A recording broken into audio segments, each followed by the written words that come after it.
પ્રવાસ પાટણ સોમનાથમાં ડિમોલેશનનો આકરો વિરોધ થઈ રહ્યો છે। દબાણ હટાવવા આવેલા અધિકારીઓને લોકોએ રોક્યા।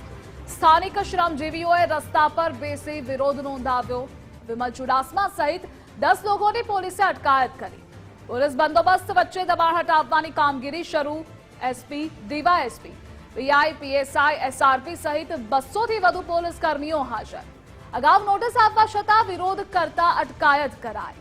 ધારાસભ્ય વિમલ ચુડાસમાએ કલેક્ટર પર નિશાન સાધ્યું અને કલેક્ટરે દાદાગીરી કરી અધિકારીઓને મોકલ્યા। આ સાથે વિમલ ચુડાસમાએ પણ કહ્યું કે કોઈપણ પ્રકારની નોટિસ વગર આ ડિમોલેશન છે। ઘરમાંથી વીજળીના મીટર કાઢી લેવાયા છે। 70 વર્ષથી અહીં લોકો રહે છે, વેરો પણ ભરે છે। ભાજપના ઈશારે કલેક્ટર કામ કરે છે, આ આક્ષેપો છે।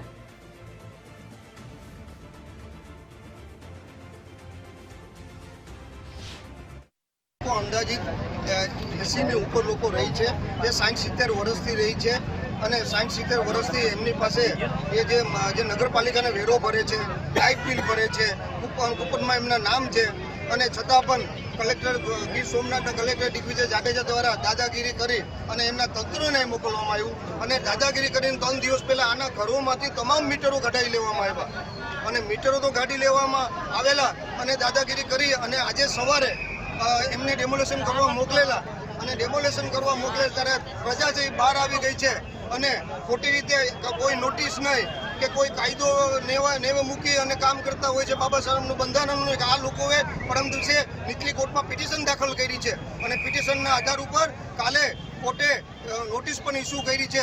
એ મામલેદાર હોય, કલેક્ટર હોય કે પીજીવીસીએલ હોય, પોલીસ તંત્રને મેં આવીને પૂછ્યું કે તમારી પાસે ડેમોલેશન માટેનો ઓર્ડર છે, તો પોલીસ તંત્રએ કીધું કે અમારી પાસે કોઈ ડેમોલેશન માટેનો ઓર્ડર નથી। પ્રભાસ પાટણ ખાતે ગુડલક સર્કલ પાસે સરકારી જમીન છે।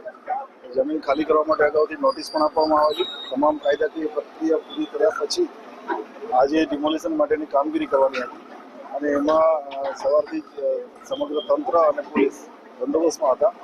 એ દરમિયાન અમુક લોકો વિરોધ કરવા માટે થઈ અને રોડ પર આડા બેસી ગયેલા। એમાં જરૂરી પ્રિવેન્ટિવ એક્શન લઈ અને અત્યારે ડિમોલેશન ચાલુ છે। જોડાયેલા છે ચેતન, ડિમોલેશનનો વિરોધ થઈ રહ્યો છે। વિમલ ચુડાસમા કહે છે ભાજપના ઈશારે કલેક્ટર કામ કરે છે, નોટિસ નહોતી આપી। બીજી તરફ પોલીસનું નિવેદન એવું છે કે નોટિસ આપી હતી। જે વાત કરવામાં આવે તો ગીર સોમનાથ જિલ્લામાં આજે વહેલી સવારથી જ ગુડલક સર્કલ પાસે તંત્ર દ્વારા આજે દબાણ હટાવ જે કામગીરી જે શરૂ કરવામાં આવી હતી તેની અંદર 12 થી વધારે જેસીબી, 25 થી વધારે ટ્રેક્ટરો, પીએસઆઈ, પીઆઈ, ડીવાયએસપી, એસપી સહિતનો મોટો પોલીસ સ્ટાફ અને પ્રાંત અધિકારી, ચીફ ઓફિસર સહિતના તંત્રના અધિકારીઓ સાથે ડિમોલેશન હાથ ધરવામાં આવ્યું હતું। જ્યારે ડિમોલેશન હાથ ધરવામાં આવ્યું હતું ત્યારે સ્થાનિક લોકો દ્વારા રસ્તા ઉપર બેસી અને વિરોધ કરવામાં આવ્યો હતો, પરંતુ પોલીસ દ્વારા તેમને હટાવી અને ડિમોલેશન હાથ ધરવામાં આવ્યું છે। જી અને ચેતન, વિમલ ચુડાસમા દ્વારા આક્ષેપો શું કરાયા હતા? જે ધારાસભ્ય જે છે તે સ્થળ ઉપર આવીને ધારાસભ્ય દ્વારા આક્ષેપ કરવામાં આવ્યા હતા કે જે તંત્ર છે તે ક્યાંક ને ક્યાંક ભાજપના ઈશારે કામ કરી રહ્યું છે અને લોકોને નોટિસ આપ્યા વિના જ જે ડિમોલેશન હાથ ધરવામાં આવ્યું છે તેવી પણ એક વાત સામે આવી હતી। આ બાબતે સ્થાનિક ધારાસભ્ય વિમલ ચુડાસમાને પણ ડિટેક્ટ કરવામાં આવ્યા છે અને અન્ય લોકો જે બીજા વિરોધ કરતા હતા તેમને પણ ડિટેક્ટ કરવામાં આવ્યા છે। જી ચેતન, જોડાવા બદલ આભાર આપનો। તો ભાજપના ઈશારે કામ થઈ રહ્યું છે, કલેક્ટર કામ કરે છે।